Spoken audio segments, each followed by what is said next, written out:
ভোর রাতে লাইভে এসে বিস্ফোরক অভিযোগ তুললেন রিফাত রহমান মোল্লা। তিনি দাবি করেন, গতকাল তেঘরিয়া স্ট্যান্ড এলাকায় ঘটে যাওয়া ঘটনার মামলার সঠিক যাচাই বাছাই ছাড়াই অভিযান চালানো হয়েছে। রিফাত রহমান মোল্লার অভিযোগ, গভীর রাতে কথিত ডিবি পুলিশ পরিচয়ে তার শুভাকাঙ্ক্ষীদের বাড়িতে অভিযান চালানো হয়। তিনি আরও বলেন, তার বড় ভাইকে না পেয়ে এক শুভাকাঙ্ক্ষীর এসএসসি পরীক্ষার্থী ছোট ভাইয়ের সঙ্গে অসৎ আচরণ করা হয়েছে। লাইভে রিফাত রহমান মোল্লা ক্ষোভ প্রকাশ করে বলেন, একটি পক্ষ ধীরে ধীরে আওয়ামী লীগের সময়কার পেটোয়া বাহিনীর মতো আচরণ করছে। মোহাম্মদ রেজাউল ইসলাম অভিদ প্রতিবেদনে রয়েছে বিস্তারিত। বিসমিল্লাহির রহমানির রহিম। আসসালামু আলাইকুম। এখন সময় ভোর 5টা 5 মিনিট। আপনারা মোটামুটি জানেন, যেহেতু আমি সচরাচর লাইভে আসি না বেশ কিছু কারণ ছাড়া, তারপর আমার গতকালকে একটা আমি লাইভ করছি, এখন আবার ভোর সকালে আসছি। হয়তো কেউ এখন ভিডিওটা দেখবে, কেউ দেখবে না। তারপর আমার না এসে আমার পারা গেল না, কারণ নিজেকে এবং নিজেদেরকে রক্ষা করার জন্য হইলো, আত্মরক্ষার জন্য হইলো আমার এই লাইভে বর্তমানে আসা।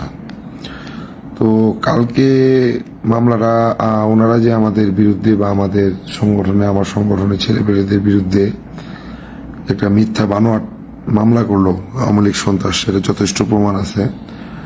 সেই মামলার সত্যতা যাচাই বাছাই না করে, কোনো সিসি ফুটেজ না নিয়ে, উল্টো আমার ছেলেপেলেদের দিনে ওয়ারেন্টের রেট বা সন্ধ্যাকালীন সময় না দিয়ে ভোরবেলা আমার যে সংগঠনের ছেলেপেলেরা যারা আছে বা আমার সাথে যারা সংগঠনে জড়িত, যারা বিএনপি রাজনীতি এতদিন জড়িত ছিল আমার টেগুরিয়া ইউনিয়ন থেকে, যারা আমার সাথে ওতপ্রোতভাবে জড়িত এবং সচরাচর চলাফেরা করে প্রোগ্রামে এবং প্রোগ্রাম ছাড়াও যারা আমার সাথে সর্বক্ষণ থাকে, সেই লোকগুলার বাসায় এই মুহূর্তে রাত 4টা বাজে থেকে শুরু হয়েছে। আমি ঘুমাইতে পারি নাই, সারা রাত ডিপ্রেশনে।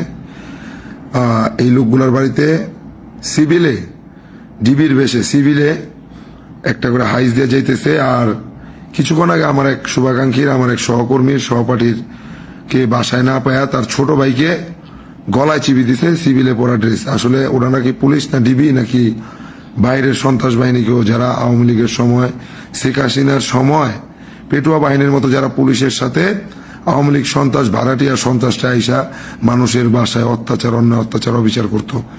এটা কি শুরু হয়েছে এখানে? আমি সেটাই জানতে চাচ্ছি। সেটা শেষ করে এখন কলাবাগান এলাকায় আমার কিছু শুভাকাঙ্ক্ষীর, আমার পার্শ্ববর্তী এলাকায় 4 নং ওয়ার্ড এলাকায় আমার কিছু শুভাকাঙ্ক্ষীর বাসায় এখন রেড দিছে। এর কারণটা কি? মামলার সম্পূর্ণ যথেষ্ট সত্যতা যাচাই বাছাই করে তারপর আপনারা রেড দেন, আমার কোনো সমস্যা নেই। আপনারা তো আমার কোনো মামলাটা করার সুযোগ দিলেন না। আমি থানায় ঢুকতেই পারি নাই। থানায় গেছি, থানার সিসি ফুটেজটা নেন। আমার তো থানায় ঢুকতেই দেওয়া হয় নাই। আমি যে মামলা করব, আমার ছেলেপেলেরা, আমার সহকর্মীরা, সহপাঠীরা বা আমার সংগঠনের ছেলেপেলে যারা ওইখানে আহত হয়েছে, আমাদের লোকজন যাদেরকে জখম করা হইলো, হাত পা ভাঙা দেওয়া হইলো, পিঠ কেটে দেওয়া হইলো, ঠোঁট ফাটায় দেওয়া হইলো, মাথা ফাটা দেওয়া হইলো, হাত ভাঙা দেওয়া হইলো, এই লোকগুলারে নিয়ে যে অভিযোগ করতে যাব, হসপিটাল থেকে অভিযোগ করতে যাওয়া পর্যন্ত আমি থানার ভিতরে ঢুকতে পারি না, ওসি রুম পর্যন্ত।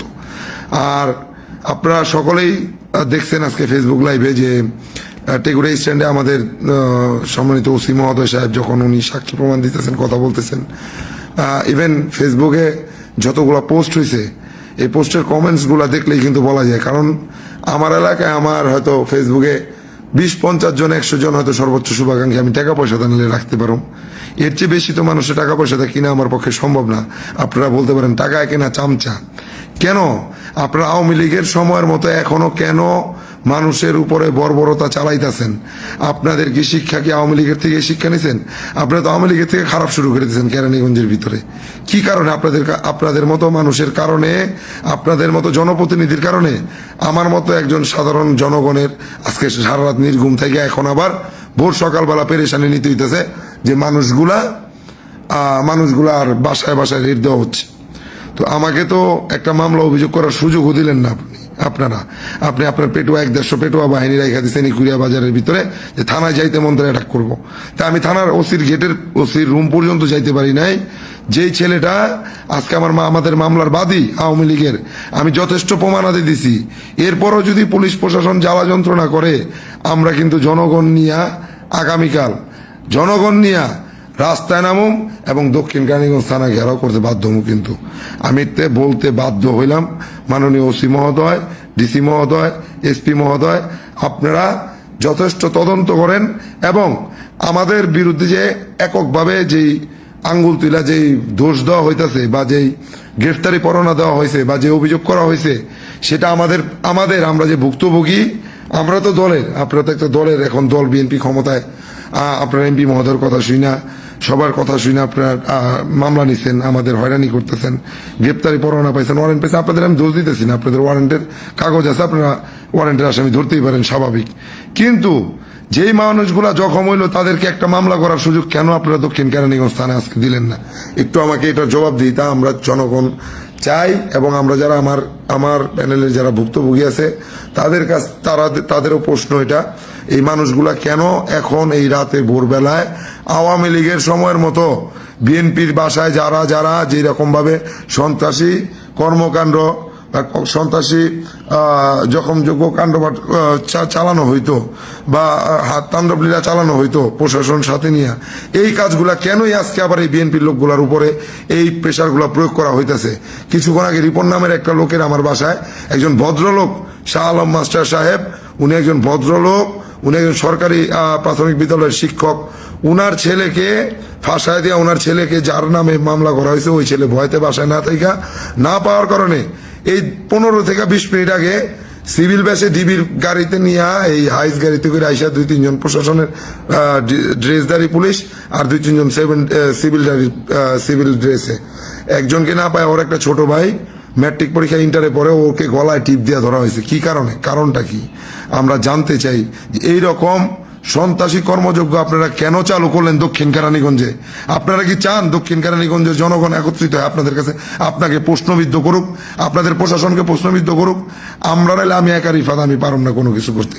সারা কেরানীগঞ্জের জনগণ মিলিত হলে তখন কি করবেন আপনারা?